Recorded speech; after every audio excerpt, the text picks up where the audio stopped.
आप सुन रहे हैं जगत गुरु तत्वदर्शी संत रामपाल जी महाराज द्वारा लिखित पुस्तक ज्ञान गंगा का पेज नंबर 44। पतिव्रता पद से गिरने की सजा पाई। कई युगों तक दोनों साथ संख ब्रह्मांडों में रहे, परंतु परब्रह्म ने दुर्व्यवहार नहीं किया। ईश्वरी माया की स्वेच्छा से अंगीकार किया तथा अपनी शब्द शक्ति द्वारा नाखूनों से स्त्री इंद्री यानी योनि बनाई। ईश्वरी देवी की सहमति से संतान उत्पन्न की। इसलिए परब्रह्म के लोक यानी 7 संख ब्रह्मांडों में प्राणियों को तप्तशिला का कष्ट नहीं है तथा वहाँ पशु पक्षी भी ब्रह्म लोक के देवों से अच्छे चरित्र युक्त हैं। आयु भी बहुत लंबी है, परंतु जन्म मृत्यु कर्माधार पर कर्मदंड तथा परिश्रम करके ही उदर पूर्ति होती है। स्वर्ग तथा नरक भी ऐसे ही बने हैं। परब्रह्म यानी अक्षर पुरुष को 7 संख ब्रह्मांड उसके इच्छा रूपी भक्ति ध्यान अर्थात सहज समाधि विधि से की उसकी कमाई के प्रतिफल में प्रदान किए तथा सत्यलोक से भिन्न स्थान पर गोलाकार परिधि में बंद करके 7 संख ब्रह्मांडों सहित अक्षर ब्रह्म व ईश्वरी माया को निष्कासित कर दिया। पूर्ण ब्रह्म यानी सत्पुरुष असंख्य ब्रह्मांडों जो सत्यलोक आदि में हैं तथा ब्रह्म के 21 ब्रह्मांडों तथा परब्रह्म के 7 संख ब्रह्मांडों का भी प्रभु यानी मालिक है, अर्थात परमेश्वर कबीरदेव कुल का मालिक है। श्री ब्रह्मा जी, श्री विष्णु जी तथा श्री शिव जी आदि के 4 भुजाएं तथा 16 कलाएं हैं तथा प्रकृति देवी यानी दुर्गा की 8 भुजाएं हैं तथा 64 कलाएं हैं। ब्रह्म यानी क्षर पुरुष की 1000 भुजाएं हैं तथा 1000 कलाएं हैं तथा 21 ब्रह्मांडों का प्रभु है। परब्रह्म यानी अक्षर पुरुष की 10,000 भुजाएं हैं तथा 10,000 कला हैं तथा 7 संख ब्रह्मांडों का प्रभु है। पूर्ण ब्रह्म यानी परम अक्षर पुरुष अर्थात सत्पुरुष की असंख्य भुजाएं तथा असंख्य कलाएं हैं तथा ब्रह्म के 21 ब्रह्मांड व परब्रह्म के 7 संख ब्रह्मांडों सहित असंख्य ब्रह्मांडों का प्रभु है। प्रत्येक प्रभु अपनी सर्व भुजाओं को समेटकर केवल 2 भुजाएं भी रख सकते हैं तथा जब चाहे सर्व भुजाओं को भी प्रकट कर सकते हैं। पूर्ण परमात्मा परब्रह्म के प्रत्येक ब्रह्मांड में भी अलग स्थान बनाकर अन्य रूप में गुप्त रहता है। यूं समझो जैसे एक घूमने वाला कैमरा बाहर लगा देते हैं तथा अंदर टीवी यानी टेलीविजन रख देते हैं। टीवी पर बाहर का सर्व दृश्य नजर आता है तथा दूसरा टीवी बाहर रखकर अंदर का कैमरा स्थायी करके रख दिया जाए। उसमें केवल अंदर बैठे प्रबंधक का चित्र दिखाई देता है, जिससे सर्व कर्मचारी सावधान रहते हैं। इसी प्रकार पूर्ण परमात्मा अपने सतलोक में बैठकर सर्व को नियंत्रित किए हुए हैं तथा प्रत्येक ब्रह्मांड में भी सतगुरु कबीरदेव विद्यमान रहते हैं, जैसे सूर्य दूर होते हुए भी अपना प्रभाव अन्य लोकों में बनाए हुए है। आप सुन रहे हैं जगत गुरु तत्वदर्शी संत रामपाल जी महाराज द्वारा लिखित पुस्तक ज्ञान गंगा का पेज नंबर 45। पवित्र अथर्ववेद में सृष्टि रचना का प्रमाण। अथर्ववेद कांड नंबर 4 अनुवाक नंबर 1 मंत्र नंबर 1। ब्रह्म जज्ञानम प्रथमं पुरस्ताद विसीमतः सुरुचोवेन आवह स बुधन्या उपमा अस्य विष्ठाः सतश्च योनिम सतश्च विवः। ब्रह्म जज्ञानम प्रथमं पुरस्तात् विसीमतः सुरुचः वेन आवह स बुधन्याः उपमा अस्य विष्ठाः सतः च योनिम असतः च विवः। अनुवाद। प्रथमम यानी प्राचीन अर्थात सनातन, ब्रह्म यानी परमात्मा ने, ज यानी प्रकट होकर, ज्ञानम यानी अपनी सूझबूझ से, पुरस्तात् यानी शिखर में अर्थात सतलोक आदि को, सुरुचः यानी स्वेच्छा से बड़े चाव से स्वप्रकाशित, विसीमतः यानी सीमा रहित अर्थात विशाल सीमा वाले भिन्न लोकों को रचा।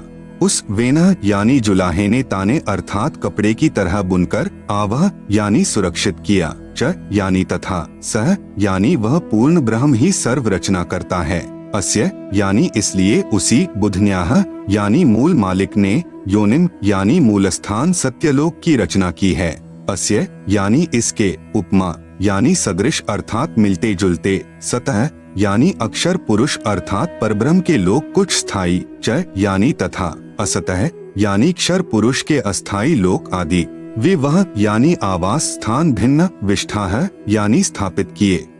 भावार्थ। पवित्र वेदों को बोलने वाला ब्रह्म यानी काल कह रहा है कि सनातन परमेश्वर ने स्वयं अनामय यानी अनामी लोक से सत्यलोक में प्रकट होकर अपनी सूझबूझ से कपड़े की तरह रचना करके ऊपर के सतलोक आदि को सीमा रहित स्वप्रकाशित अजर अमर अर्थात अविनाशी ठहराए तथा नीचे के परब्रह्म के साथ संख ब्रह्मांड तथा ब्रह्म के 21 ब्रह्मांड व इनमें छोटी से छोटी रचना भी उसी परमात्मा ने अस्थायी की है। प्रार्थना। पाठक जन चित्र में ऊपर के लोकों की सीमाएं देखेंगे तो मन में शंका उत्पन्न होगी कि वेदों में लिखा है सीमाएं नहीं है, इसलिए चित्र ठीक नहीं है। सीमा रहित लोक एक ही हो सकता है, अन्य होगा तो सीमा अवश्य होगी। इसलिए यहाँ स्पष्ट करता हूँ कि परमात्मा की लीला अद्भुत है। वह अनामी लोक के अतिरिक्त अन्य लोकों का विस्तार अधिक व कम करता रहता है, इसलिए इनका व्यास यानी परिधि सीमित नहीं है।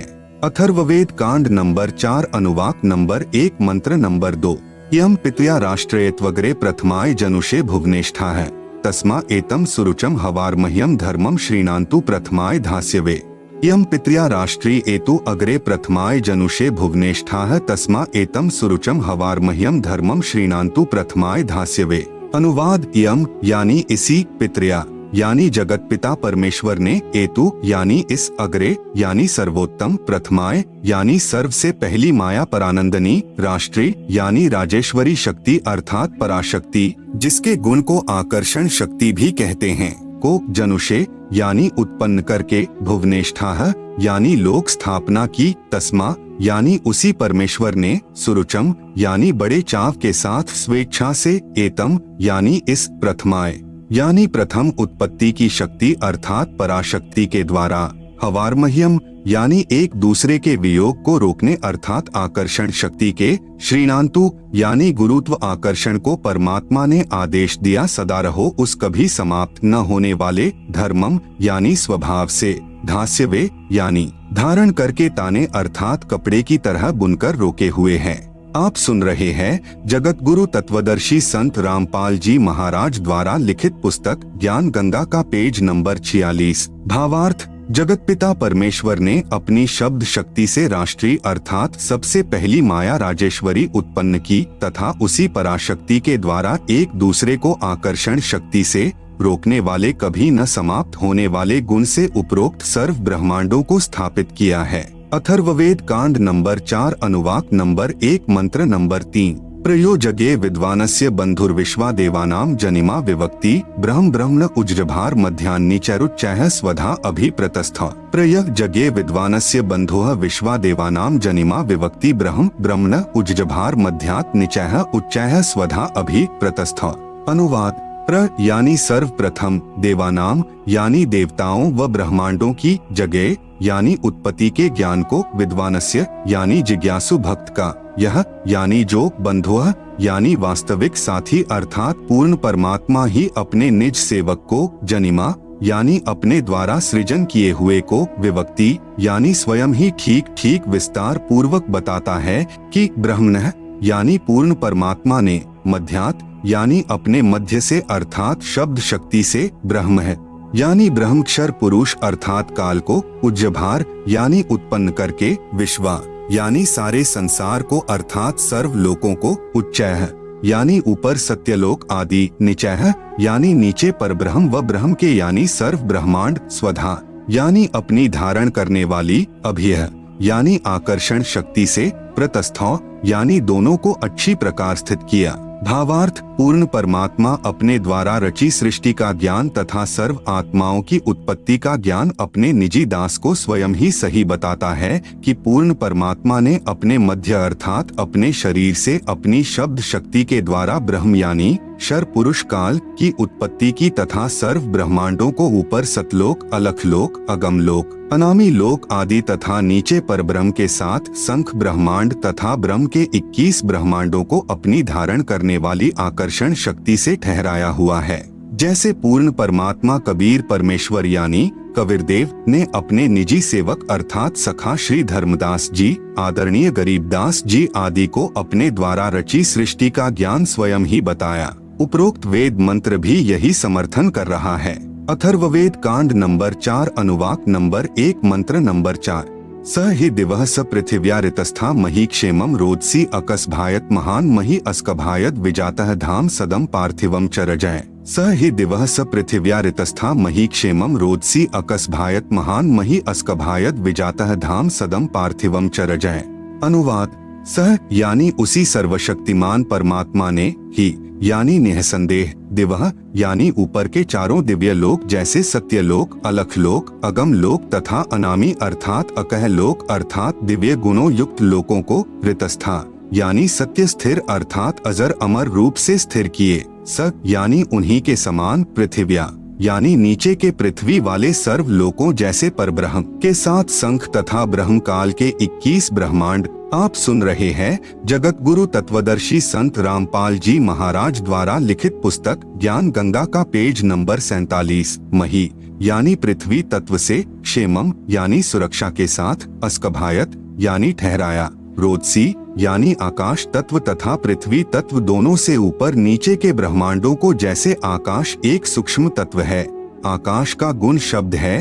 पूर्ण परमात्मा ने ऊपर के लोक शब्द रूप रचे जो तेजपुंज के बनाए हैं तथा नीचे के परब्रह्म यानी अक्षर पुरुष के सप्त संख ब्रह्मांड तथा ब्रह्मक्षर पुरुष के 21 ब्रह्मांडों को पृथ्वी तत्व से अस्थायी रचा। महान यानी पूर्ण परमात्मा ने, पार्थिवम यानी पृथ्वी वाले, वि यानी भिन्न भिन्न, धाम यानी लोक, च यानी और, सदम यानी आवास स्थान, मही यानी पृथ्वी तत्व से, रजह यानी प्रत्येक ब्रह्मांड में छोटे छोटे लोकों की, जातः यानी रचना करके, अस्कभायत यानी स्थिर किया। भावार्थ: ऊपर के चारों लोक सत्यलोक, अलख लोक, अगम लोक, अनामी लोक, यह तो अजर अमर स्थायी अर्थात अविनाशी रचे हैं तथा नीचे के ब्रह्म तथा परब्रह्म के लोकों को अस्थायी रचना करके तथा अन्य छोटे छोटे लोक भी उसी परमेश्वर ने रचकर स्थिर किए। अथर्ववेद कांड नंबर 4 अनुवाक नंबर 1 मंत्र 5। स बुधन्यादाष्ट्र जनुषो अभ्यग्रम बृहस्पतिर्देवता तस्य सम्राट आहर्यत शुक्रम ज्योतिषो जनिष्ठात् द्युमन्तो वि वसन्तु विप्राह।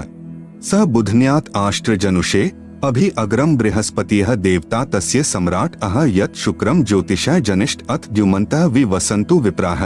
अनुवाद: सह यानी उसी, बुधन्यात यानी मूल मालिक से, अभि अग्रम यानी सर्वप्रथम स्थान पर, आष्ट्र यानी अष्टंगी माया दुर्गा अर्थात प्रकृति देवी, जनुषेह यानी उत्पन्न हुई क्योंकि नीचे के परब्रह्म व ब्रह्म के लोकों का प्रथम स्थान सतलोक है, यह तीसरा धाम भी कहलाता है। तस्य यानी इस दुर्गा का भी मालिक यही, सम्राट यानी राजाधिराज, बृहस्पतिः यानी सबसे बड़ा पति व जगत गुरु देवता यानी परमेश्वर है, यत यानी जिससे, अह यानी सबका वियोग हुआ, अथ यानी इसके बाद, ज्योतिषः यानी ज्योति रूप निरंजन अर्थात काल के, शुक्रम यानी वीर्य अर्थात बीज शक्ति से, जनिष्ठ यानी दुर्गा के उदर से उत्पन्न होकर, विप्राह यानी भक्त आत्माएं, वि यानी अलग से, धूमन्तः यानी मनुष्य लोक तथा स्वर्ग लोक में ज्योति निरंजन के आदेश से दुर्गा ने कहा, वसंतु यानी निवास करो अर्थात वे निवास करने लगी। भावार्थ: पूर्ण परमात्मा ने ऊपर के चारों लोकों में से जो नीचे से सबसे प्रथम अर्थात सत्यलोक में आष्ट्रा अर्थात अष्टंगी यानी प्रकृति देवी दुर्गा की उत्पत्ति की। यही राजाधिराज जगत गुरु पूर्ण परमेश्वर यानी सत्पुरुष है जिससे सबका वियोग हुआ है। फिर सर्व प्राणी ज्योति निरंजन यानी काल के, वीर्य यानी बीज से दुर्गा यानी आष्ट्रा के गर्भ द्वारा उत्पन्न होकर स्वर्ग लोक व पृथ्वी लोक पर निवास करने लगे। अथर्ववेद कांड नंबर 4 अनुवाक नंबर 1 मंत्र 6। नूनम तदस्य काव्यो हिनोति महोदेवस्य पूर्व्यस्य धाम एष जगे बहुभ्यः सात्मित्था पूर्वे अर्धे विशिते ससन्नु। नूनम तत् अस्य काव्यः महादेवस्य पूर्व्यस्य धाम हिनोति पूर्वे विशिते एष जगे बहुभ्यः साकम इत्था अर्धे ससन्नु। आप सुन रहे हैं जगत गुरु तत्वदर्शी संत रामपाल जी महाराज द्वारा लिखित पुस्तक ज्ञान गंगा का पेज नंबर 48। अनुवाद: नूनम यानी निसंदेह, तत् यानी वह पूर्ण परमेश्वर अर्थात तत् ब्रह्म ही, अस्य यानी इस, काव्यः यानी भक्त आत्मा जो पूर्ण परमेश्वर की भक्ति विधिवत करता है को वापिस, महा यानी सर्वशक्तिमान, देवस्य यानी परमेश्वर के, पूर्व्यस्य यानी पहले के, धाम यानी लोक में अर्थात सत्यलोक में, हिनोति यानी भेजता है। पूर्वे यानी पहले वाले, विशिते यानी विशेष चाहे हुए, एश यानी इस परमेश्वर को, व जगह यानी सृष्टि उत्पत्ति के ज्ञान को जानकर, बहुभ्यः यानी बहुत आनंद, साकम यानी के साथ, अर्धे यानी आधा, ससन यानी सोता हुआ, इत्था यानी विधिवत इस प्रकार, नु यानी सच्ची आत्मा से स्तुति करता है। भावार्थ, वही पूर्ण परमेश्वर सत्य साधना करने वाले साधक को उसी पहले वाले स्थान यानी सत्यलोक में ले जाता है जहाँ से बिछुड़ कर आए थे। वहाँ उस वास्तविक सुखदायी प्रभु को प्राप्त करके खुशी से आत्म विभोर होकर मस्ती से स्तुति करता है कि हे परमात्मा, असंख्य जन्मों के भूले भटकों को वास्तविक ठिकाना मिल गया। इसी का प्रमाण पवित्र ऋग्वेद मंडल 10 सूक्त 90 मंत्र 16 में भी है। आदरणीय गरीबदास जी को इसी प्रकार पूर्ण परमात्मा कबीरदेव यानी कबीर परमेश्वर स्वयं सत्य भक्ति प्रदान करके सत्यलोक लेकर गए थे। तब अपनी अमृतवाणी में आदरणीय गरीबदास जी महाराज ने आंखों देखकर कहा, गरीब अजब नगर में ले गए हमको सतगुरु आन, झिलके बिंब अगाध गति सुते चादरतान। अथर्ववेद कांड नंबर 4 अनुवाक नंबर 1 मंत्र 7। यो अथर्वाणम पित्तरम देव बंधुम बृहस्पतिम नमसाव च गच्छात त्वं विश्वेशाम जनिता यथा स कविर्देवो न दभायत स्वधावान। यह अथर्वाणम पित्तरम देवबंधुम बृहस्पतिम नमसा अव च गच्छात त्वं विश्वेशाम जनिता यथा स कविर्देवः न दभायत स्वधावान। अनुवाद, यह यानी जो, अथर्वाणम यानी अचल अर्थात अविनाशी, पित्तरम यानी जगत पिता, देव बंधुम यानी भक्तों का वास्तविक साथी अर्थात आत्मा का आधार, बृहस्पतिम यानी जगत गुरु, च यानी तथा, नमसा यानी विनम्र पुजारी अर्थात विधिवत साधक को, अव यानी सुरक्षा के साथ, गच्छात यानी सतलोक गए हुओं को अर्थात जिनका पूर्ण मोक्ष हो गया, वे सत्यलोक में जा चुके हैं, उनको सतलोक ले जाने वाला, विश्वेशाम यानी सर्व ब्रह्मांडों की, जनिता यानी रचना करने वाला जगदम्बा अर्थात माता वाले गुणों से भी युक्त, न दभायत यानी काल की तरह धोखा न देने वाले, स्वधावान यानी स्वभाव अर्थात गुणों वाला, यथा यानी ज्यों का त्यों अर्थात वैसा ही, सह यानी वह, त्वम यानी आप, कबीरदेवः कबीरदेवः यानी कबीरदेव है अर्थात भाषा भिन्न इसे कबीर परमेश्वर भी कहते हैं। भावार्थ, इस मंत्र में यह भी स्पष्ट कर दिया कि उस परमेश्वर का नाम कबीरदेव अर्थात कबीर परमेश्वर है जिसने सर्व रचना की है। जो परमेश्वर अचल अर्थात वास्तव में अविनाशी, गीता अध्याय 15 श्लोक 16-17 में भी प्रमाण है। जगत गुरु आत्माधार जो पूर्ण मुक्त होकर सत्यलोक गए हैं, उनको सतलोक ले जाने वाला, सर्व ब्रह्मांडों का रचनहार, काल यानी ब्रह्म की तरह धोखा न देने वाला, ज्यों का त्यों वह स्वयं कबीरदेव अर्थात कबीर प्रभु है। आप सुन रहे हैं जगत गुरु तत्वदर्शी संत रामपाल जी महाराज द्वारा लिखित पुस्तक ज्ञान गंगा का पेज नंबर 49। यही परमेश्वर सर्व ब्रह्मांडों व प्राणियों को अपनी शब्द शक्ति से उत्पन्न करने के कारण जनिता यानी माता भी कहलाता है, तथा पितरम यानी पिता तथा बंधु यानी भाई भी वास्तव में यही है, तथा देव यानी परमेश्वर भी यही है। इसलिए इसी कबीरदेव यानी कबीर परमेश्वर की स्तुति किया करते हैं। त्वमेव माता च पिता त्वमेव बंधु च सखा त्वमेव विद्या च द्रविणम त्वमेव सर्वम मम देव। इसी परमेश्वर की महिमा का पवित्र ऋग्वेद मंडल नंबर 1 सूक्त नंबर 24 में विस्तृत विवरण है। पवित्र ऋग्वेद में सृष्टि रचना का प्रमाण, ऋग्वेद मंडल 10 सूक्त 90 मंत्र 1, सहस्र शीर्षा पुरुषः सहस्राक्षः सहस्रपात् स भूमिन विश्वतोम वरित्वात्यतिष्ठत् दशांगुलम। सहस्र शीर्षा पुरुषः सहस्राक्षः सहस्रपात् स भूमिन विश्वतः वृत्वा अत्यातिष्ठत् दशंगुलम। अनुवाद, पुरुषः यानी विराट रूप काल भगवान अर्थात क्षर पुरुष, सहस्र शीर्षा यानी 1000 सिरों वाला, सहस्राक्षः यानी 1000 आँखों वाला, सहस्रपात यानी 1000 पैरों वाला है, स यानी वह काल, भूमिन यानी पृथ्वी वाले 21 ब्रह्मांडों को, विश्वतः यानी सब ओर से, दशंगुलम यानी 10 अंगुलियों से अर्थात पूर्ण रूप से काबू किए हुए, वृत्वा यानी गोलाकार घेरे में घेर कर, अत्यातिष्ठत यानी इससे बढ़कर अर्थात अपने काल लोक में सबसे न्यारा भी 21वें ब्रह्मांड में ठहरा है अर्थात रहता है। भावार्थ, इस मंत्र में विराट यानी काल ब्रह्म का वर्णन है। गीता अध्याय 10-11 में भी इसी काल ब्रह्म का ऐसा ही वर्णन है। अध्याय 11 मंत्र नंबर 46 में अर्जुन ने कहा है कि हे सहस्राबाहु अर्थात हजार भुजा वाले, आप अपने चतुर्भुज रूप में दर्शन दीजिए, जिसके हजारों हाथ पैर, हजारों आंखें, कान आदि हैं। वह विराट रूप काल यानी शर प्रभु अपने अधीन सर्व प्राणियों को पूर्ण काबू करके अर्थात 20 ब्रह्मांडों को गोलाकार परिधि में रोककर स्वयं इनसे ऊपर यानी अलग 21वें ब्रह्मांड में बैठा है। ऋग्वेद मंडल 10 सूक्त 90 मंत्र 2। पुरुष एवेदम सर्वम यद्भूतम यच्च भाव्यम उतामृतत्वस्येशानो यदन्नेनातिरोहति। पुरुष एव इदम सर्वम यत् भूतम यत् च भाव्यम उत अमृतत्वस्य ईशानः यत् अन्नेन अतिरोहति। अनुवाद एव यानी इसी प्रकार कुछ सही तौर पर पुरुष यानी भगवान है, वह अक्षर पुरुष अर्थात परब्रह्म है। च यानी और इदम यानी यह, यत यानी जो, भूतम यानी उत्पन्न हुआ है, यत यानी जो, भाव्यम यानी भविष्य में होगा, सर्वम यानी सब, यत यानी प्रयत्न से अर्थात मेहनत द्वारा, अन्नेन यानी अन्न से।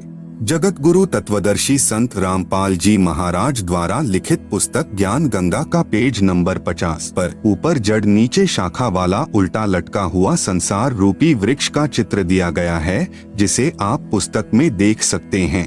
आप सुन रहे हैं जगत गुरु तत्वदर्शी संत रामपाल जी महाराज द्वारा लिखित पुस्तक ज्ञान गंगा का पेज नंबर 51। अतिरोहति यानी विकसित होता है। यह अक्षर पुरुष भी उत यानी संदेह युक्त, अमृतत्वस्य यानी मोक्ष का, ईशानः यानी स्वामी है, अर्थात भगवान तो अक्षर पुरुष भी कुछ सही है, परंतु पूर्ण मोक्षदायक नहीं है। भावार्थ, इस मंत्र में परब्रह्म यानी अक्षर पुरुष का विवरण है, जो कुछ भगवान वाले लक्षणों से युक्त है, परंतु इसकी भक्ति से भी पूर्ण मोक्ष नहीं है, इसलिए इसे संदेह युक्त मुक्तिदाता कहा है। इसे कुछ प्रभु के गुणों युक्त इसलिए कहा है कि यह काल की तरह तप्तशिला पर भून कर नहीं खाता, परंतु इस परब्रह्म के लोक में भी प्राणियों को परिश्रम करके कर्माधार पर ही फल प्राप्त होता है तथा अन्न से ही सर्व प्राणियों के शरीर विकसित होते हैं। जन्म तथा मृत्यु का समय भले ही काल यानी शर पुरुष से अधिक है, परंतु फिर भी उत्पत्ति प्रलय तथा 84 लाख योनियों में यातना बनी रहती है। मंडल 10 सूक्त 90 मंत्र 3। एतावानस्य महिमातो ज्यायाश्च पुरुषः पादोऽस्य विश्वा भूतानि त्रिपादस्यामृतम दिवि। तावान अस्य महिमा अतः ज्यायान च पुरुषः पादः अस्य विश्वा भूतानि त्रिपाद अस्य अमृतम दिवि। अनुवाद अस्य यानी इस अक्षर पुरुष अर्थात परब्रह्म की तो एतावान यानी इतनी ही महिमा यानी प्रभुता है, च यानी तथा, पुरुषः यानी वह परम अक्षर ब्रह्म अर्थात पूर्ण ब्रह्म परमेश्वर तो अतः यानी इससे भी, ज्यायान यानी बड़ा है, विश्वा यानी समस्त, भूतानी यानी क्षर पुरुष तथा अक्षर पुरुष तथा इनके लोकों में तथा सत्यलोक तथा इन लोकों में जितने भी प्राणी हैं, अस्य यानी इस पूर्ण परमात्मा परम अक्षर पुरुष का, पादः यानी एक पैर है अर्थात एक अंश मात्र है, अस्य यानी इस परमेश्वर के, त्रि यानी 3, दिवि यानी दिव्य लोक जैसे सत्यलोक, अलख लोक, अगम लोक, अमृतम यानी अविनाशी, पाद यानी दूसरा पैर है, अर्थात जो भी सर्व ब्रह्मांडों में उत्पन्न है वह सत्य पुरुष पूर्ण परमात्मा का ही अंश या अंग है।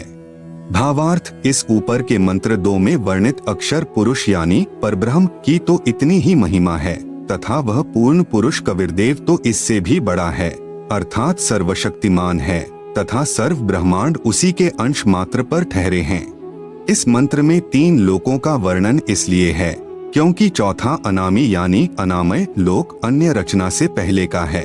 यही 3 प्रभुओं यानी शर पुरुष, अक्षर पुरुष तथा इन दोनों से अन्य परम अक्षर पुरुष का विवरण श्रीमद् भगवत गीता अध्याय 15 श्लोक संख्या 16-17 में है। इसी का प्रमाण आदरणीय गरीबदास साहेब जी कहते हैं कि गरीब जाके अर्धरूम पर सकल पसारा, ऐसा पूर्ण ब्रह्म हमारा, गरीब अनंत कोटि ब्रह्मांड का, एक रति नहीं भार, सतगुरु पुरुष कबीर हैं कुल के सृजनहार। इसी का प्रमाण आदरणीय दादू साहेब जी कह रहे हैं कि जिन मोह को निज नाम दिया सोई सतगुरु हमार, दादू दूसरा कोई नहीं, कबीर सृजनहार। इसी का प्रमाण आदरणीय नानक साहेब जी देते हैं कि यक अर्ज गुफ्तम पेश तो दर कून करतार, हक्का कबीर करीम तू बेअब परवरदिगार। आप सुन रहे हैं जगत गुरु तत्वदर्शी संत रामपाल जी महाराज द्वारा लिखित पुस्तक ज्ञान गंगा का पेज नंबर 52, श्री गुरु ग्रंथ साहिब, पृष्ठ नंबर 721, महिला 1, राग तिलंग। कून करतार का अर्थ होता है सर्व का रचनहार, अर्थात शब्द शक्ति से रचना करने वाला शब्द स्वरूपी प्रभु। हक्का कबीर का अर्थ है सत कबीर, करीम का अर्थ दयालु, परवरदिगार का अर्थ परमात्मा है। मंडल 10 सूक्त 90 मंत्र 4। त्रिपादूर्ध्व उदैत पुरुषः पादो अस्यः भवत् पुनः ततो विश्वं व्यक्रामत् साशनांशने अभि। त्रिपाद ऊर्ध्वः उदैत पुरुषः पादः अस्य यह अभवत् पुनः ततः विश्वं व्यक्रामत् सह अशनांशने अभि।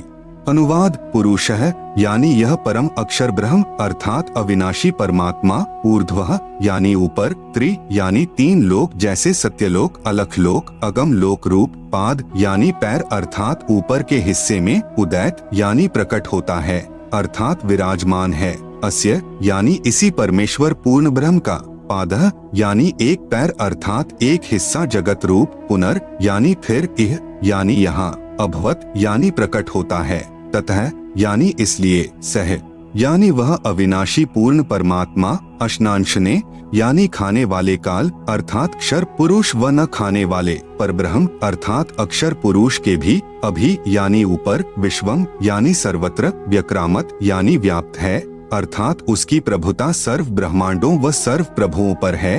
वह कुल का मालिक है जिसने अपनी शक्ति को सर्व के ऊपर फैलाया है। भावार्थ यही सर्व सृष्टि रचनहार प्रभु अपनी रचना के ऊपर के हिस्से में तीनों स्थानों यानी सतलोक, अलख लोक, अगमलोक में 3 रूप में स्वयं प्रकट होता है अर्थात स्वयं ही विराजमान है। यहाँ अनामी लोक का वर्णन इसलिए नहीं किया क्योंकि अनामी लोक में कोई रचना नहीं है, तथा अकह यानी अनामय लोक शेष रचना से पूर्व का है। फिर कहा है कि उसी परमात्मा के सत्यलोक से बिछुड़कर नीचे के ब्रह्म व परब्रह्म के लोक उत्पन्न होते हैं और वह पूर्ण परमात्मा खाने वाले ब्रह्म अर्थात काल से, क्योंकि ब्रह्म काल विराट श्रापवश 1 लाख मानव शरीरधारी प्राणियों को खाता है, तथा न खाने वाले परब्रह्म अर्थात अक्षर पुरुष से यानी परब्रह्म प्राणियों को खाता नहीं, परंतु जन्म मृत्यु कर्मदंड ज्यों का त्यों बना रहता है, भी ऊपर सर्वत्र व्याप्त है अर्थात इस पूर्ण परमात्मा की प्रभुता सर्व के ऊपर है। कबीर परमेश्वर ही कुल का मालिक है जिसने अपनी शक्ति को सर्व के ऊपर फैलाया है, जैसे सूर्य अपने प्रकाश को सर्व के ऊपर फैलाकर प्रभावित करता है, ऐसे पूर्ण परमात्मा ने अपनी शक्ति रूपी रेंज यानी क्षमता को सर्व ब्रह्मांडों को नियंत्रित रखने के लिए छोड़ा हुआ है। जैसे मोबाइल फोन का टावर एक देशीय होते हुए अपनी शक्ति अर्थात मोबाइल फोन की रेंज यानी क्षमता चहुं ओर फैलाए रहता है, इसी प्रकार पूर्ण प्रभु ने अपनी निराकार शक्ति सर्व व्यापक की है, जिससे पूर्ण परमात्मा सर्व ब्रह्मांडों को एक स्थान पर बैठकर नियंत्रित रखता है। आप सुन रहे हैं जगत गुरु तत्वदर्शी संत रामपाल जी महाराज द्वारा लिखित पुस्तक ज्ञान गंगा का पेज नंबर 53। इसी का प्रमाण आदरणीय गरीबदास जी महाराज दे रहे हैं। अमृतवाणी राग कल्याण। 3 चरण चिंतामणि साहेब शेष बदन पर छाए, माता पिता कुल न बंधु न किन्हे जननी जाए। मंडल 10 सूक्त 90 मंत्र 5। तस्माद् विराजायत विराजो अधि पुरुषः सजातो अत्यरिच्यत पश्चात भूमिमथो पुरः।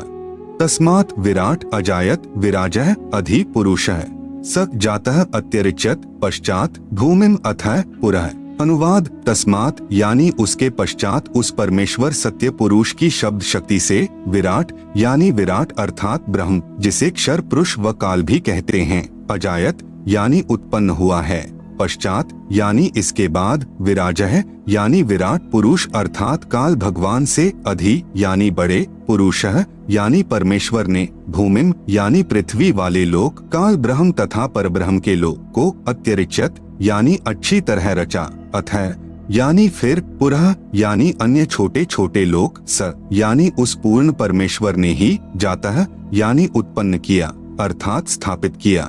भावार्थ उपरोक्त मंत्र 4 में वर्णित तीनों लोकों अग्मलोक, अलख लोक तथा सतलोक की रचना के पश्चात पूर्ण परमात्मा ने ज्योति निरंजन ब्रह्म की उत्पत्ति की अर्थात उसी सर्वशक्तिमान परमात्मा पूर्ण ब्रह्म कबीरदेव यानी कबीर प्रभु से ही विराट अर्थात ब्रह्म यानी काल की उत्पत्ति हुई। यही प्रमाण गीता अध्याय 3 मंत्र 15 में है कि अक्षर पुरुष अर्थात अविनाशी प्रभु से ब्रह्म उत्पन्न हुआ। यही प्रमाण अथर्व वेद कांड 4 अनुवाक 1 सूक्त 3 में है कि पूर्ण ब्रह्म से ब्रह्म की उत्पत्ति हुई। उसी पूर्ण ब्रह्म ने भूमिम यानी भूमि आदि छोटे बड़े सर्व लोकों की रचना की। वह पूर्ण ब्रह्म इस विराट भगवान अर्थात ब्रह्म से भी बड़ा है, अर्थात इसका भी मालिक है। मंडल 10 सूक्त 90 मंत्र 15। सप्तास्यासन परिध्यस्त्रः सप्त समिधः कृता देवा यद्यज्ञं तन्वाना अबधनन पुरुषं पशुं सप्त अस्य आसन परिधयः त्रिसप्त समिधः कृता देवा यत् यज्ञं तन्वानाः अबधनन पुरुषं पशुं। अनुवाद: सप्त यानी 7 संख ब्रह्मांड तो परब्रह्म के तथा त्रिसप्त यानी 21 ब्रह्मांड काल ब्रह्म के, समिधः यानी कर्मदंड दुख रूपी आग से दुखी, कृता यानी करने वाले, परिधयः यानी गोलाकार घेरा रूप सीमा में, आसन यानी विद्यमान हैं, यत यानी जो, पुरुषम यानी पूर्ण परमात्मा की, यज्ञम यानी विधिवत धार्मिक कर्म अर्थात पूजा करता है, पशुम यानी बलि के पशु रूपी काल के जाल में कर्म बंधन में बंधे, देवा यानी भक्तात्माओं को, तनवाना है यानी काल के द्वारा रचे अर्थात फैलाए पाप कर्म बंधन जाल से, अबधनन यानी बंधन रहित करता है अर्थात बंदी छुड़ाने वाला, बंदी छोड़ है। आप सुन रहे हैं जगत गुरु तत्वदर्शी संत रामपाल जी महाराज द्वारा लिखित पुस्तक ज्ञान गंगा का पेज नंबर 54। भावार्थ: 7 संख ब्रह्मांड पर ब्रह्म के तथा 21 ब्रह्मांड ब्रह्म के हैं, जिनमें गोलाकार सीमा में बंद पाप कर्मों की आग में जल रहे प्राणियों को वास्तविक पूजा विधि बताकर सही उपासना करवाता है, जिस कारण से बलि दिए जाने वाले पशु की तरह जन्म मृत्यु के काल यानी ब्रह्म के खाने के लिए तप्तशिला के कष्ट से पीड़ित भक्तात्माओं को काल के कर्म बंधन के फैलाए जाल को तोड़कर बंधन रहित करता है, अर्थात बंधन छुड़वाने वाला बंदी छोड़ है। इसी का प्रमाण पवित्र यजुर्वेद अध्याय 5 मंत्र 32 में है कि कविरंघारिसी, कविर यानी कबीर परमेश्वर, अंग यानी पाप का, अरि यानी शत्रु, असी यानी है अर्थात पाप विनाशक कबीर है, बंभारिसी बंभारी यानी बंधन का शत्रु अर्थात बंदी छोड़ कबीर परमेश्वर, असी यानी है। मंडल 10 सूक्त 90 मंत्र 16। यज्ञेन यज्ञमयजंत देवास्तानि धर्माणि प्रथमान्यासन तेह नाकम महिमानः सचंत यत्र पूर्वे साध्याः सन्ति देवाः।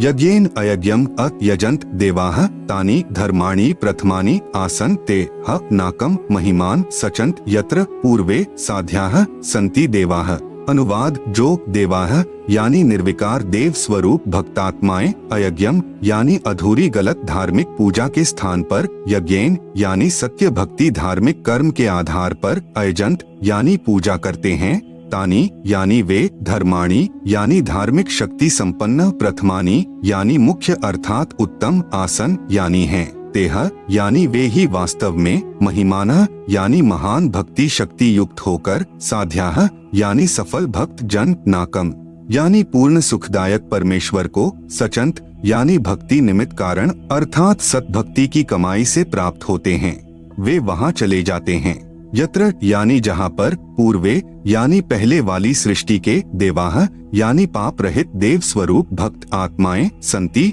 यानी रहती हैं। भावार्थ: जो निर्विकार यानी जिन्होंने मांस, शराब, तंबाकू सेवन करना त्याग दिया है तथा अन्य बुराइयों से रहित है, वे देव स्वरूप भक्त आत्माएं शास्त्र विधि रहित पूजा को त्याग कर शास्त्रानुकूल साधना करते हैं, वे भक्ति की कमाई से धनी होकर काल के ऋण से मुक्त होकर अपनी सत्य भक्ति की कमाई के कारण उस सर्व सुखदायी परमात्मा को प्राप्त करते हैं, अर्थात सत्यलोक में चले जाते हैं, जहाँ पर सर्वप्रथम रची सृष्टि के देव स्वरूप अर्थात पाप रहित हंस आत्माएं रहती हैं। जैसे कुछ आत्माएं तो काल यानी ब्रह्म के जाल में फंसकर यहाँ आ गई, कुछ परब्रह्म के साथ 7 संख ब्रह्मांडों में आ गई, फिर भी असंख्य आत्माएं जिनका विश्वास पूर्ण परमात्मा में अटल रहा, जो पतिव्रता पद से नहीं गिरी, वे वहीं रह गई। इसलिए यहाँ वही वर्णन पवित्र वेदों ने भी सत्य बताया है। यही प्रमाण गीता अध्याय 8 के श्लोक संख्या 8 से 10 में वर्णन है कि जो साधक पूर्ण परमात्मा की सत्साधना शास्त्र विधि अनुसार करता है, वह भक्ति की कमाई के बल से उस पूर्ण परमात्मा को प्राप्त होता है। अर्थात उसके पास चला जाता है। इससे सिद्ध हुआ कि 3 प्रभु हैं, ब्रह्म, परब्रह्म, पूर्ण ब्रह्म। इन्हीं को नंबर 1 ब्रह्म ईश क्षर पुरुष, नंबर 2 परब्रह्म अक्षर पुरुष अक्षर ब्रह्म ईश्वर तथा नंबर 3 पूर्ण ब्रह्म परम अक्षर ब्रह्म परमेश्वर सत्पुरुष आदि पर्यायवाची शब्दों से जाना जाता है। आप सुन रहे हैं जगत गुरु तत्वदर्शी संत रामपाल जी महाराज द्वारा लिखित पुस्तक ज्ञान गंगा का पेज नंबर 55। यही प्रमाण ऋग्वेद मंडल 9 सूक्त 96 मंत्र 17 से 20 में स्पष्ट है कि पूर्ण परमात्मा कबीरदेव यानी कबीर परमेश्वर शिशु रूप धारण करके प्रकट होता है तथा अपना निर्मल ज्ञान अर्थात तत्व ज्ञान कबीर गिरभीह यानी कबीर वाणी के द्वारा अपने अनुयायियों को बोल बोल कर वर्णन करता है। वह कबीरदेव यानी कबीर परमेश्वर ब्रह्म यानी क्षर पुरुष के धाम तथा परब्रह्म यानी अक्षर पुरुष के धाम से भिन्न जो पूर्ण ब्रह्म यानी परम अक्षर पुरुष का तीसरा रिद्धाम यानी सतलोक है, उसमें आकार में विराजमान है तथा सतलोक से चौथा अनामी लोक है, उसमें भी यही कबीरदेव यानी कबीर परमेश्वर अनामी पुरुष रूप में मनुष्य सदृश आकार में विराजमान है। पवित्र श्रीमद् देवी महापुराण में सृष्टि रचना का प्रमाण ब्रह्मा विष्णु तथा शिव के माता पिता दुर्गा और ब्रह्म के योग से ब्रह्मा विष्णु और शिव का जन्म। पवित्र श्रीमद् देवी महापुराण 3 स्कंद अध्याय 1 से 3 गीता प्रेस गोरखपुर से प्रकाशित। अनुवादकर्ता श्री हनुमान प्रसाद पोद्दार तथा चिमन लाल गोस्वामी जी। पृष्ठ नंबर 114 से पृष्ठ नंबर 114 से 118 तक विवरण है कि कितने ही आचार्य भवानी को संपूर्ण मनोरथ पूर्ण करने वाली बताते हैं। वह प्रकृति कहलाती है तथा ब्रह्म के साथ अभेद संबंध है। जैसे पत्नी को अर्धांगिनी भी कहते हैं, अर्थात दुर्गा ब्रह्म यानी काल की पत्नी है। एक ब्रह्मांड की सृष्टि रचना के विषय में राजा श्री परीक्षित के पूछने पर श्री व्यास जी ने बताया कि मैंने श्री नारद जी से पूछा था कि हे देवर्षे, इस ब्रह्मांड की रचना कैसे हुई। मेरे इस प्रश्न के उत्तर में श्री नारद जी ने कहा कि मैंने अपने पिता श्री ब्रह्मा जी से पूछा था कि हे पिताश्री, इस ब्रह्मांड की रचना आपने की या श्री विष्णु जी इसके रचयिता हैं या शिव जी ने रचा है, सच सच बताने की कृपा करें। तब मेरे पूज्य पिता श्री ब्रह्मा जी ने बताया कि बेटा नारद, मैंने अपने आप को कमल के फूल पर बैठा पाया था। मुझे नहीं मालूम इस अगाध जल में मैं कहां से उत्पन्न हो गया। 1000 वर्ष तक पृथ्वी का अन्वेषण करता रहा, कहीं जल का उरछोर नहीं पाया। फिर आकाशवाणी हुई कि तप करो। 1000 वर्ष तक तप किया, फिर से सृष्टि करने की आकाशवाणी हुई। इतने में मधु और कैटभ नाम के 2 राक्षस आए। उनके भय से मैं कमल का डंठल पकड़कर नीचे उतरा। वहां भगवान विष्णु जी शेष शैया पर अचेत पड़े थे। उनमें से एक स्त्री यानी प्रेतवत प्रविष्ट दुर्गा निकली। वह आकाश में आभूषण पहने दिखाई देने लगी। तब भगवान विष्णु होश में आए। अब मैं तथा विष्णु जी 2 थे। इतने में भगवान शंकर भी आ गए। देवी ने हमें विमान में बैठाया तथा ब्रह्मलोक में ले गई। वहाँ एक ब्रह्मा, एक विष्णु तथा एक शिव को और देखा। फिर एक देवी देखी। उसे देखकर विष्णु जी ने विवेक पूर्वक निम्न वर्णन किया। ब्रह्म काल ने भगवान विष्णु को चेतना प्रदान कर दी। उसको अपने बाल्यकाल की याद आई, तब बचपन की कहानी सुनाई।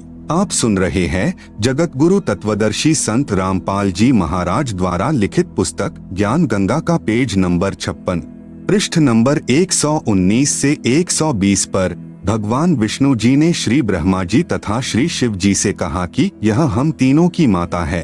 यही जगत जननी प्रकृति देवी है। मैंने इस देवी को तब देखा था जब मैं छोटा सा बालक था। यह मुझे पालने में झुला रही थी। 3 स्कंद पृष्ठ नंबर 123 पर श्री विष्णु जी ने श्री दुर्गा जी की स्तुति करते हुए कहा, तुम शुद्ध स्वरूपा हो। यह सारा संसार तुम्ही से उद्भासित हो रहा है। मैं यानी विष्णु, ब्रह्मा और शंकर हम सभी तुम्हारी कृपा से ही विद्यमान हैं। हमारा आविर्भाव यानी जन्म और तिरोभाव यानी मृत्यु हुआ करता है। अर्थात हम तीनों देव नाशवान हैं। केवल तुम ही नित्य यानी अविनाशी हो, जगत जननी हो, प्रकृति देवी हो। भगवान शंकर बोले, देवी यदि महाभाग विष्णु तुम ही से प्रकट यानी उत्पन्न हुए हैं तो उनके बाद उत्पन्न होने वाले ब्रह्मा भी तुम्हारे ही बालक हुए। फिर मैं तमोगुणी लीला करने वाला शंकर क्या तुम्हारी संतान नहीं हुआ, अर्थात मुझे भी उत्पन्न करने वाली तुम ही हो। विचार करें, उपरोक्त विवरण से सिद्ध हुआ कि श्री ब्रह्मा जी, श्री विष्णु जी, श्री शिव जी नाशवान हैं, मृत्युंजय यानी अजर अमर व सर्वेश्वर नहीं हैं, तथा दुर्गा यानी प्रकृति के पुत्र हैं, तथा ब्रह्म यानी काल सदाशिव इनका पिता है। तीसरा स्कंद पृष्ठ नंबर 125 पर ब्रह्मा जी के पूछने पर कि हे माता, वेदों में जो ब्रह्म कहा है वह आप ही हैं या कोई अन्य प्रभु है? इसके उत्तर में यहाँ तो दुर्गा कह रही है कि मैं तथा ब्रह्म एक ही हैं। फिर इसी स्कंद अध्याय 6 के पृष्ठ नंबर 129 पर कहा है कि अब मेरा कार्य सिद्ध करने के लिए विमान पर बैठकर तुम लोग शीघ्र पधारो यानी जाओ। कोई कठिन कार्य उपस्थित होने पर जब तुम मुझे याद करोगे तब मैं सामने आ जाऊंगी। देवताओं मेरा यानी दुर्गा का तथा ब्रह्म का ध्यान तुम्हें सदा करते रहना चाहिए। हम दोनों का स्मरण करते रहोगे तो तुम्हारे कार्य सिद्ध होने में तनिक भी संदेह नहीं है। उपरोक्त व्याख्या से स्वसिद्ध है कि दुर्गा यानी प्रकृति तथा ब्रह्म यानी काल ही तीनों देवताओं के माता पिता हैं, तथा ब्रह्मा, विष्णु व शिव जी नाशवान हैं व पूर्ण शक्ति युक्त नहीं हैं। तीनों देवताओं श्री ब्रह्मा जी, श्री विष्णु जी, श्री शिव जी की शादी दुर्गा यानी प्रकृति देवी ने की। पृष्ठ नंबर 128, 129 पर तीसरे स्कंद में गीता अध्याय नंबर 7 का श्लोक नंबर 12, ये च एव सात्विकाः भावाः राजसाः तामसाः च ये मतः एव इति तान विद्धि न तु अहम तेषु ते मयि। अनुवाद, च यानी और एव यानी भी, ये यानी जो सात्विकाः यानी सत्वगुण विष्णु जी से स्थिति, भावाः यानी भाव हैं, और ये यानी जो राजसाः यानी रजोगुण ब्रह्मा जी से उत्पत्ति, च यानी तथा, तामसाः यानी तमोगुण शिव से सहार हैं, तान यानी उन सबको तू, मतः एव यानी मेरे द्वारा सुनियोजित नियमानुसार ही होने वाले हैं, इति यानी ऐसा, विद्धि यानी जान, तु यानी परंतु वास्तव में, तेषु यानी उनमें, अहम यानी मैं और ते यानी वे, मई यानी मुझ में, न यानी नहीं है। आप सुन रहे हैं जगत गुरु तत्वदर्शी संत रामपाल जी महाराज द्वारा लिखित पुस्तक ज्ञान गंगा का पेज नंबर 57। पवित्र शिव महापुराण में सृष्टि रचना का प्रमाण। काल ब्रह्म व दुर्गा से विष्णु, ब्रह्मा व शिव की उत्पत्ति। इसी का प्रमाण पवित्र श्री शिव पुराण गीता प्रेस गोरखपुर से प्रकाशित अनुवादकर्ता श्री हनुमान प्रसाद पोद्दार इसके अध्याय 6 रुद्र संहिता पृष्ठ नंबर 100 पर कहा है कि जो मूर्ति रहित परब्रह्म है उसी की मूर्ति भगवान सदाशिव है। इनके शरीर से एक शक्ति निकली, वह शक्ति अंबिका, प्रकृति यानी दुर्गा, त्रिदेव जननी यानी श्री ब्रह्मा जी, श्री विष्णु जी तथा श्री शिव जी को उत्पन्न करने वाली माता कहलाई, जिसकी 8 भुजाएं हैं। वे जो सदाशिव हैं उन्हें शिव, शंभु और महेश्वर भी कहते हैं। पृष्ठ नंबर 101 पर वे अपने सारे अंगों में भस्म रमाए रहते हैं। उन काल रूपी ब्रह्म ने एक शिवलोक नामक क्षेत्र का निर्माण किया। फिर दोनों ने पति पत्नी का व्यवहार किया, जिससे एक पुत्र उत्पन्न हुआ। उसका नाम विष्णु रखा। शिव पुराण पृष्ठ नंबर 102।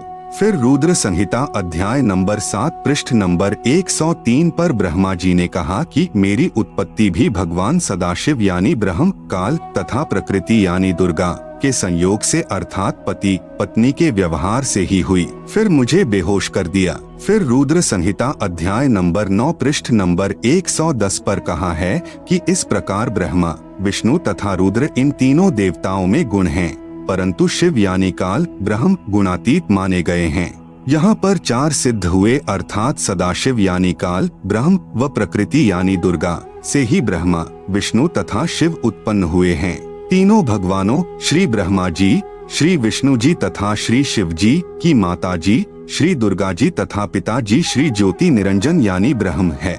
यही तीनों प्रभु रजगुण ब्रह्मा जी, सतगुण विष्णु जी, तमगुण शिव जी हैं। पवित्र श्रीमद् भगवत गीता जी में सृष्टि रचना का प्रमाण। इसी का प्रमाण पवित्र गीता जी अध्याय 14 श्लोक 3 से 5 तक है। ब्रह्म यानी काल कह रहा है कि प्रकृति यानी दुर्गा तो मेरी पत्नी है, मैं ब्रह्म यानी काल इसका पति हूँ। हम दोनों के संयोग से सर्व प्राणियों सहित तीनों गुणों यानी रजगुण ब्रह्मा जी, सतगुण विष्णु जी, तमगुण शिव जी की उत्पत्ति हुई है। मैं यानी ब्रह्म सर्व प्राणियों का पिता हूँ तथा प्रकृति यानी दुर्गा इनकी माता है। मैं इसके उदर में बीज स्थापना करता हूँ जिससे सर्व प्राणियों की उत्पत्ति होती है। प्रकृति यानी दुर्गा से उत्पन्न तीनों गुण यानी रजगुण ब्रह्मा, सतगुण विष्णु तथा तमगुण शिव जीव को कर्म आधार से शरीर में बांधते हैं। यही प्रमाण अध्याय 15 श्लोक 1 से 4 तथा 16, 17 में भी है। गीता अध्याय नंबर 15 का श्लोक नंबर 1, ऊर्ध्वमूलम अधः शाखम अश्वत्थम प्राहुः अव्ययम छंदांसी यस्य पर्णानि यह तम वेद सह वेदवित्। अनुवाद ऊर्ध्वमूलम यानी ऊपर को पूर्ण परमात्मा आदि पुरुष परमेश्वर रूपी जड़ वाला, अधः शाखम यानी नीचे को तीनों गुण अर्थात रजगुण ब्रह्मा, सतगुण विष्णु व तमगुण शिव रूपी शाखा वाला, अव्ययम यानी अविनाशी, अश्वत्थम यानी विस्तारित पीपल का वृक्ष है, यस्य यानी जिसके, छंदांसी यानी जैसे वेद में छंद है ऐसे संसार रूपी वृक्ष के भी विभाग छोटे छोटे हिस्से टहनियां व पर्णानी यानी पत्ते, प्राहुः यानी कहे हैं, तम यानी उस संसार रूप वृक्ष को, यह यानी जो, वेद यानी इसे विस्तार से जानता है, सह यानी वह, वेदवित यानी पूर्ण ज्ञानी अर्थात तत्वदर्शी है। आप सुन रहे हैं जगत गुरु तत्वदर्शी संत रामपाल जी महाराज द्वारा लिखित पुस्तक ज्ञान गंगा का पेज नंबर 58।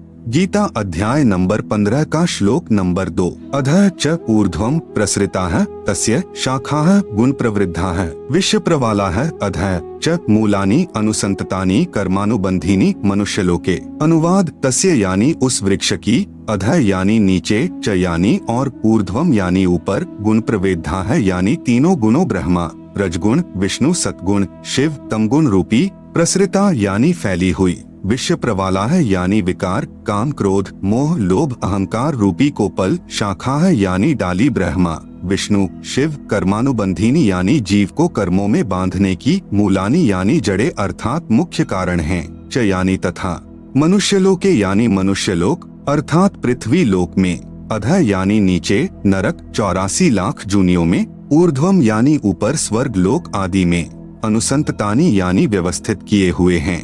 गीता अध्याय नंबर 15 का श्लोक नंबर 3, न रूपम अस्य इह तथा उपलभ्यते न अंतः न च आदिह न च संप्रतिष्ठा अश्वत्थम एनम सुविरूढ़ मूलम असंशस्त्रेण दृढ़ेन छित्वा। अनुवाद अस्य यानी इस रचना का, न यानी नहीं, आदिह यानी शुरुआत, च यानी तथा, न यानी नहीं, अंतः यानी अंत है, न यानी नहीं, तथा यानी वैसा, रूपम यानी स्वरूप, उपलभ्यते यानी पाया जाता है, च यानी तथा, ये यानी यहाँ विचार काल में अर्थात मेरे द्वारा दिया जा रहा गीता ज्ञान में पूर्ण जानकारी मुझे भी न यानी नहीं है, संप्रतिष्ठा यानी क्योंकि सर्व ब्रह्मांडों की रचना की अच्छी तरह स्थिति का मुझे भी ज्ञान नहीं है, एनम यानी इस, सुविरूढ़ मूलम यानी अच्छी तरह स्थायी स्थिति वाला, अश्वत्थम यानी मजबूत स्वरूप वाले संसार रूपी वृक्ष के ज्ञान को, असंशस्त्रेण यानी पूर्ण ज्ञान रूपी, दृढ़ेन यानी दृढ़ सूक्ष्म वेद अर्थात तत्व ज्ञान के द्वारा जानकर, छित्वा यानी काटकर अर्थात निरंजन की भक्ति को क्षणिक अर्थात क्षण भंगुर जानकर ब्रह्मा विष्णु शिव ब्रह्म तथा परब्रह्म से भी आगे पूर्ण ब्रह्म की तलाश करनी चाहिए। गीता अध्याय नंबर 15 का श्लोक नंबर 4, ततः पदम तत् परिमार्गितव्यम यस्मिन् गताः न निवर्तन्ति भूयः तम एक च आद्यम पुरुषम प्रपद्ये यतः प्रवृत्तियः प्रसृता पुराणी।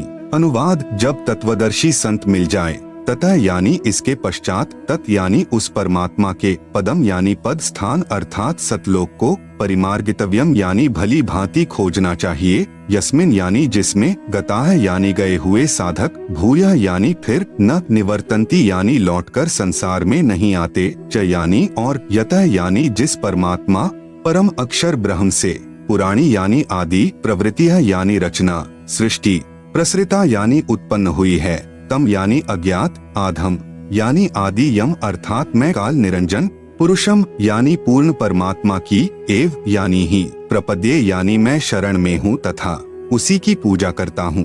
आप सुन रहे हैं जगत गुरु तत्वदर्शी संत रामपाल जी महाराज द्वारा लिखित पुस्तक ज्ञान गंगा का पेज नंबर 59। गीता अध्याय नंबर 15 का श्लोक नंबर 16। द्वौ इमौ पुरुषौ लोके क्षरः च अक्षरः एव च क्षरः सर्वाणि भूतानि कूटस्थः अक्षरः उच्यते। अनुवाद, लोके यानी इस संसार में, द्वौ यानी दो प्रकार के, क्षरः यानी नाशवान, च यानी और, अक्षरः यानी अविनाशी, पुरुषौ यानी भगवान हैं, एव यानी इसी प्रकार, इमौ यानी इन दोनों प्रभुओं के लोकों में, सर्वाणी यानी संपूर्ण, भूतानि यानी प्राणियों के शरीर तो, क्षरः यानी नाशवान, च यानी और, कूटस्थः यानी जीवात्मा, अक्षरः यानी अविनाशी, उच्यते यानी कहा जाता है। गीता अध्याय नंबर 15 का श्लोक नंबर 17। उत्तमः पुरुषः तु अन्यः परमात्मा इति उदाहृतः। यह लोकत्रयम् आविश्य बिभर्ति अव्ययः ईश्वरः। अनुवाद, उत्तमः यानी उत्तम, पुरुषः यानी प्रभु, तु यानी तो, अन्य यानी उपरोक्त दोनों प्रभु, क्षर पुरुष तथा अक्षर पुरुष से भी अन्य ही है। इति यानी यह वास्तव में, परमात्मा यानी परमात्मा, उदाहृतः यानी कहा गया है, यह यानी जो, लोकत्रयम यानी तीनों लोकों में, आविश्य यानी प्रवेश करके, बिभर्ति यानी सबका धारण पोषण करता है, एवं अव्ययः यानी अविनाशी, ईश्वरः यानी ईश्वर, प्रभुओं में श्रेष्ठ अर्थात समर्थ प्रभु है। भावार्थ, गीता ज्ञान दाता प्रभु ने केवल इतना ही बताया है कि यह संसार उल्टे लटके वृक्ष तुल्य जानो। ऊपर जड़े यानी मूल तो पूर्ण परमात्मा है, नीचे टहनियां आदि अन्य हिस्से जानो। इस संसार रूपी वृक्ष के प्रत्येक भाग का भिन्न भिन्न विवरण जो संत जानता है वह तत्वदर्शी संत है, जिसके विषय में गीता अध्याय 4 श्लोक नंबर 34 में कहा है। गीता अध्याय 15 श्लोक नंबर 2-3 में केवल इतना ही बताया है कि 3 गुण रूपी शाखा हैं। यहाँ विचार काल में अर्थात गीता में आपको मैं यानी गीता ज्ञान दाता पूर्ण जानकारी नहीं दे सकता, क्योंकि मुझे इस संसार की रचना के आदि व अंत का ज्ञान नहीं है। उसके लिए गीता अध्याय 4 श्लोक नंबर 34 में कहा है कि किसी तत्वदर्शी संत से उस पूर्ण परमात्मा का ज्ञान जानो। इस गीता अध्याय 15 श्लोक 1 में उस तत्वदर्शी संत की पहचान बताई है कि वह संसार रूपी वृक्ष के प्रत्येक भाग का ज्ञान कराएगा, उसी से पूछो। गीता अध्याय 15 के श्लोक 4 में कहा है कि उस तत्वदर्शी संत के मिल जाने के पश्चात उस परमपद परमेश्वर की खोज करनी चाहिए, अर्थात उस तत्वदर्शी संत के बताए अनुसार साधना करनी चाहिए, जिससे पूर्ण मोक्ष यानी अनादि मोक्ष प्राप्त होता है। गीता अध्याय 15 श्लोक 16-17 में स्पष्ट किया है कि 3 प्रभु हैं, एक क्षर पुरुष यानी ब्रह्म, दूसरा अक्षर पुरुष यानी परब्रह्म, तीसरा परम अक्षर पुरुष यानी पूर्ण ब्रह्म। क्षर पुरुष तथा अक्षर पुरुष वास्तव में अविनाशी नहीं है, वह अविनाशी परमात्मा तो इन दोनों से अन्य ही है। वही तीनों लोकों में प्रवेश करके सर्व का धारण पोषण करता है। उपरोक्त श्रीमद् भगवत गीता अध्याय 15 श्लोक 1 से 4 तथा 16-17 में यह प्रमाणित हुआ कि उल्टे लटके हुए संसार रूपी वृक्ष की मूल अर्थात जड़ तो परम अक्षर ब्रह्म अर्थात पूर्ण ब्रह्म है, जिससे पूर्ण वृक्ष का पालन होता है, तथा वृक्ष का जो हिस्सा पृथ्वी के तुरंत बाहर जमीन के साथ दिखाई देता है वह तना होता है, उसे अक्षर पुरुष अर्थात परब्रह्म जानो।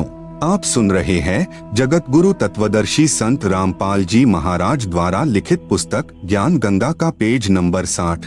उस तने से ऊपर चलकर अन्य मोटी डार निकलती है, उनमें से एक डार को ब्रह्म अर्थात क्षर पुरुष जानो तथा उसी डार से अन्य 3 शाखाएं निकलती हैं, उन्हें ब्रह्मा, विष्णु तथा शिव जानो तथा शाखाओं से आगे पत्ते रूप में सांसारिक प्राणी जानो। उपरोक्त गीता अध्याय 15 श्लोक 16-17 में स्पष्ट है कि क्षर पुरुष यानी ब्रह्म तथा अक्षर पुरुष यानी परब्रह्म तथा इन दोनों के लोकों में जितने प्राणी हैं उनके स्थूल शरीर तो नाशवान हैं तथा जीवात्मा अविनाशी है, अर्थात उपरोक्त दोनों प्रभु व इनके अंतर्गत सर्व प्राणी नाशवान हैं। भले ही अक्षर पुरुष यानी परब्रह्म को अविनाशी कहा है, परंतु वास्तव में अविनाशी परमात्मा तो इन दोनों से अन्य है। वह तीनों लोकों में प्रवेश करके सबका पालन पोषण करता है। उपरोक्त विवरण में 3 प्रभुओं का भिन्न भिन्न विवरण दिया है। पवित्र बाइबल तथा पवित्र कुरान शरीफ में सृष्टि रचना का प्रमाण, इसी का प्रमाण पवित्र बाइबल में तथा पवित्र कुरान शरीफ में भी है। कुरान शरीफ में पवित्र बाइबल का भी ज्ञान है, इसलिए इन दोनों पवित्र सद्ग्रंथों ने मिलजुल कर प्रमाणित किया है कि कौन तथा कैसा है सृष्टि रचनहार तथा उसका वास्तविक नाम क्या है।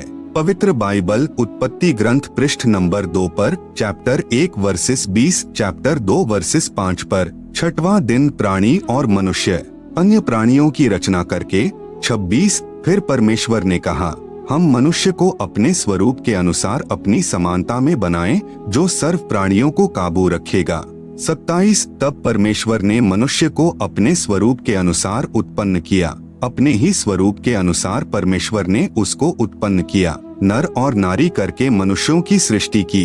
29 प्रभु ने मनुष्यों के खाने के लिए जितने बीज वाले छोटे पेड़ तथा जितने पेड़ों में बीज वाले फल होते हैं वे भोजन के लिए प्रदान किए हैं, मांस खाना नहीं कहा है। 7वां दिन विश्राम का दिन। परमेश्वर ने 6 दिन में सर्व सृष्टि की उत्पत्ति की तथा 7वें दिन विश्राम किया। पवित्र बाइबल ने सिद्ध कर दिया कि परमात्मा मानव सदृश शरीर में है, जिसने 6 दिन में सर्व सृष्टि की रचना की तथा फिर विश्राम किया। पवित्र कुरान शरीफ सूरत फुरकानी 25 आयत नंबर 52, 58, 59, आयत 52 फला तुतियल काफिरन व जहिदहुम बिही जिहादन कबीरा यानी कबीरन। इसका भावार्थ है कि हजरत मोहम्मद जी का खुदा यानी प्रभु कह रहा है कि हे पैगंबर, आप काफिरों यानी जो एक प्रभु की भक्ति त्याग कर अन्य देवी देवताओं तथा मूर्ति आदि की पूजा करते हैं का कहा मत मानना, क्योंकि वे लोग कबीर को पूर्ण परमात्मा नहीं मानते। आप मेरे द्वारा दिए इस कुरान के ज्ञान के आधार पर अटल रहना कि कबीर ही पूर्ण प्रभु है तथा कबीर अल्लाह के लिए संघर्ष करना यानी लड़ना नहीं, अर्थात अडिग रहना। आप सुन रहे हैं जगत गुरु तत्वदर्शी संत रामपाल जी महाराज द्वारा लिखित पुस्तक ज्ञान गंगा का पेज नंबर 61 आयत 58 व तवक्कल अलल हरूल्लजीला यमूतु व सब्बे बिहमदिही व कफा बिही बिजुनूबी इबादिही खबीरा यानी कबीरा। भावार्थ है कि हजरत मोहम्मद जी जिसे अपना प्रभु मानते हैं वह अल्लाह यानी प्रभु किसी और पूर्ण प्रभु की तरफ संकेत कर रहा है कि यह पैगंबर उस कबीर परमात्मा पर विश्वास रख जो तुझे जिंदा महात्मा के रूप में आकर मिला था। वह कभी मरने वाला नहीं है, अर्थात वास्तव में अविनाशी है। तारीफ के साथ उसकी पाकी यानी पवित्र महिमा का गुणगान किए जा। वह कबीर अल्लाह यानी कबीरदेव पूजा के योग्य है तथा अपने उपासकों के सर्व पापों को विनाश करने वाला है।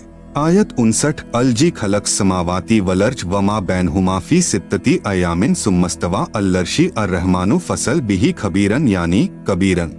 भावार्थ है कि हजरत मोहम्मद को कुरान शरीफ बोलने वाला प्रभु यानी अल्लाह कह रहा है कि वह कबीर प्रभु वही है जिसने जमीन तथा आसमान के बीच में जो भी विद्यमान है सर्व सृष्टि की रचना 6 दिन में की तथा 7वें दिन ऊपर अपने सत्यलोक में सिंहासन पर विराजमान हो गया यानी बैठ गया।